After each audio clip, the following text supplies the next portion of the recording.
चुनाव के एन पहले इतने सारे नेताओं का पलायन हुआ तो बोला गया कि बीजेपी का जो उत्तर प्रदेश में एयरपोर्ट है वहां डिपार्चर ज्यादा है, अराइवल कम है। आप अपर्णा यादव को तो ले, अभी आप सर वंशवाद के खिलाफ कह रहे थे, पर आप देखिए आप अपर्णा यादव को लेकर आए ना, सबसे छोटी बहू को मुलायम सिंह यादव की नर्सरी में। मतलब आप सोचिए कि एक ऐसा परिवार है जिससे 20 लोग एक वक्त पर एक्टिव पॉलिटिक्स में थे। अब उस परिवार में से भी आप सबसे छोटी बहू को अपनी पार्टी में सबसे योग्य को हम, उसने सबसे योग्य थी और सबसे योग्य ने राष्ट्र आराधना के लिए भारतीय जनता पार्टी को ज्वाइन किया है। मैं कहता हूं अपर्णा यादव के सामने अखिलेश यादव बहस कर ले, आमने सामने बहस हो जाए, पता लग जाएगा कौन व्यक्ति कितना योग्य है। बस जाने दीजिए और उसकी चर्चा ही बंद कर दीजिए। बाकी तो मैं और औरों की चर्चा ही नहीं करूंगा। यही दोनों में ही हो जाए बहस। योग्यता और मेंबर की योग्यता का पता लग जाएगा। इन्हीं दो में करा दो ना, पता लग जाए कौन योग्य है। अगर वह सेवा, अपर्णा यादव मुलायम सिंह जी की बहू बनने के पहले भी एक समाज सेवी के रूप में लखनऊ में काम करती थी।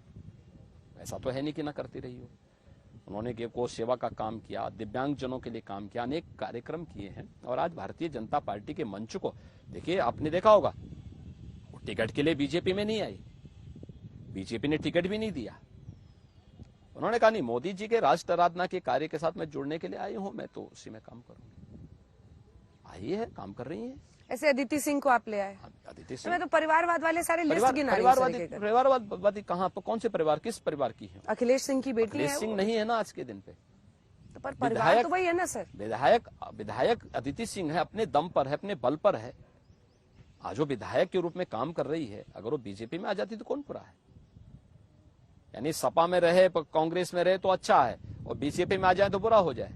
आरपीएन सिंह को आप यहाँ पर, आरपीएन सिंह पहले से वो केंद्र में मंत्री रहे हैं, गृह राज्य मंत्री थे। मैं क्या करूँ, भारत सरकार में मंत्री थे, कांग्रेस सरकार के मंत्री थे। आज कांग्रेस की प्रासंगिकता पर स्वयं उन्होंने प्रश्न खड़ा किया कि कांग्रेस अब नहीं रही, उस लायक नहीं है, इसलिए कांग्रेस को तिलांजलि दो, इससे पहले कि ये डूबे।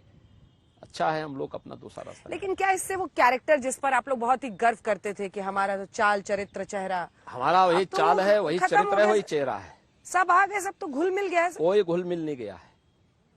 बीजेपी ने आज भी इस चीज को पूरी तरह पालन किया है।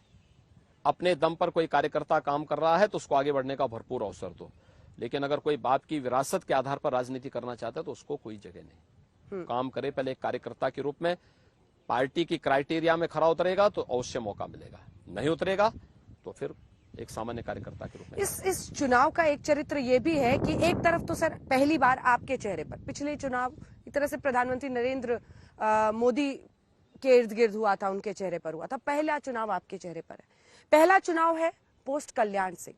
कल्याण सिंह इस प्रदेश की राजनीति में एक बड़े चेहरे के तौर पर थे। वेस्टर्न यूपी में देखें तो अजीत सिंह नहीं रहे।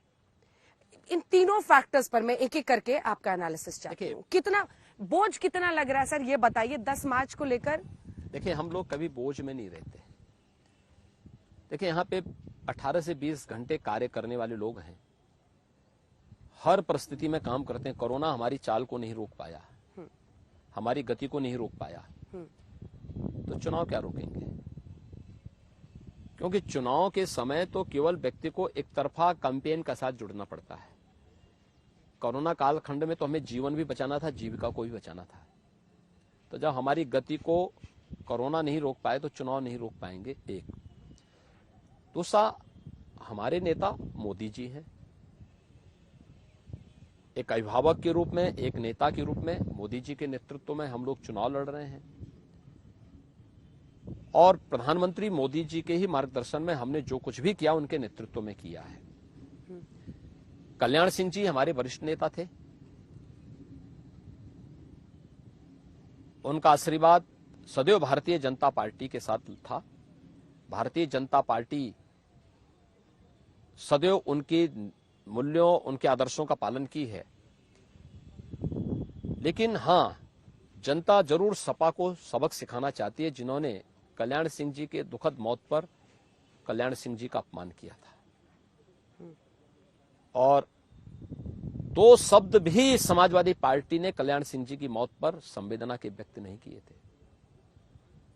ये राजनीति के गिरते हुए स्तर को दिखाता है कि समाजवादी पार्टी किस प्रकार की घटिया राजनीति कर रही है।